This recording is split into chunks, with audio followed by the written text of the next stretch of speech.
ಇನ್ನು ಮುಂದೆ ನಿಮ್ಮ ನೆಚ್ಚಿನ ಧಾರಾವಾಹಿಗಳ ಫುಲ್ ಎಪಿಸೋಡ್ಗಳು ಸನ್ ನೆಕ್ಸ್ಟ್ ಆಪ್ನಲ್ಲಿ ಮಾತ್ರ.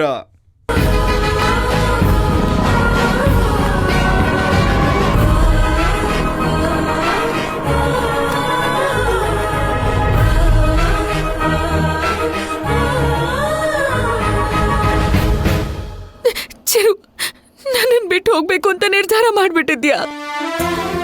ನಿನ್ನ ನಾನು ಹುಡುಕೊಂಡು ಬೀದಿ ಬೀದಿ ಅಲಿಬೇಕು ಅಂತನಾ ನೀನಿಷ್ಟು ವರ್ಷದಿಂದ ಕಾದಿದ್ದು?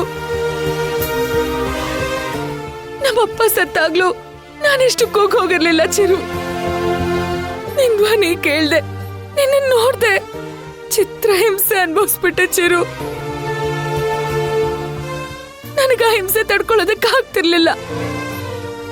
ನನ್ ಫ್ಯಾಮಿಲಿಗೋಸ್ಕರ ಬದುಕ್ತಿದ್ದೋಳು ನಾನು.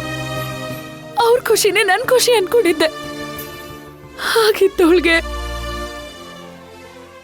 ನಿನಗೆ ಅಂತಾನೆ ಒಂದ್ ಕಲರ್ಫುಲ್ ಪ್ರಪಂಚ ಇದೆ ಅಂತ ತೋರಿಸ್ಕೊಟ್ಟವನೇ ನೀನು. ನನ್ನ ನೋಡ್ದೆ ಒಂದು ದಿನಾನು ಇರ್ದೇ ಇದ್ದೋ ನೀನು.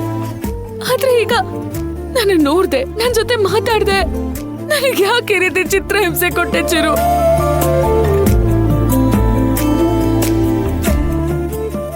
ಈ ಜಗತ್ತಲ್ಲಿ ತುಂಬಾ ಕಠಿಣವಾದ ಕೆಲ್ಸ ಯಾವ್ದು ಗೊತ್ತಾ?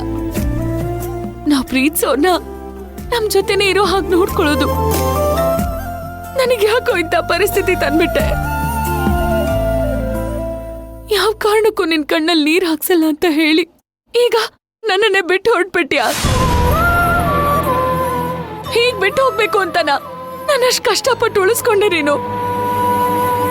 ಹೀಗ್ ಮಾಡೋದ್ರ ಬದಲು ಅವತ್ತು ಆಕ್ಸಿಡೆಂಟ್ ಆದಾಗ್ಲೇ ಬಿಟ್ಬಿಡ್ಬೋದಿತ್ತಲ್ವಾ? ಅವತ್ತೇ ನೆಮ್ಮದಿಯಾಗಿ ಸತ್ತು ಹೋಗ್ತಿದ್ದೆ. ರಾಧಿಕಾ, ಏನಂತ ಮಾತಾಡ್ತಿದ್ಯಾ? ನಾನ್ ಹೀಗ್ ಮಾತಾಡ್ತಿಲ್ಲ ಚಿರು. ನಿನ್ನೆಲ್ಲ ದಿಢೀರ್ ಬದಲಾವಣೆ ನನ್ನ ಹೀಗ್ ಮಾತಾಡಿಸ್ತಿದೆ.